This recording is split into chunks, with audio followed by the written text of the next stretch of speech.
സൂര്യനെ ഉടയാടയാക്കി, ചന്ദ്രനെ പാദപീഠമാക്കി, 12 താരങ്ങൾ കൊണ്ട് കിരീടം ധരിച്ച് സ്വർഗീയ ലാവണ്യമുള്ള ഒരു സുന്ദര സ്ത്രീയുടെ പിറന്നാൾ നാം ഇന്ന് ആഘോഷിക്കുകയാണ്.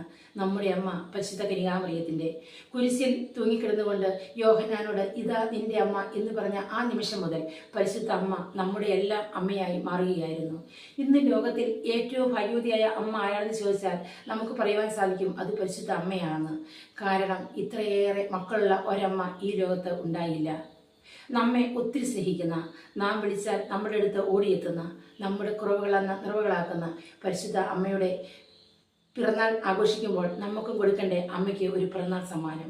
ഈ 8 ദിനങ്ങൾ നാം ചൊല്ലിക്കൂട്ടിയ ജപമാല മുത്തുകളും നാം അർപ്പിച്ച ദിവ്യബലികളും നമ്മുടെ നന്മ പ്രവൃത്തികളും ചെറിയ ചെറിയ സുഹൃത്തുക്കളും നമുക്ക് കൊടുക്കാം അമ്മയ്ക്ക് പിറന്നാൾ സമ്മാനമായിട്ട്. അമ്മേ, ഹാപ്പി ബർത്ത്ഡേ.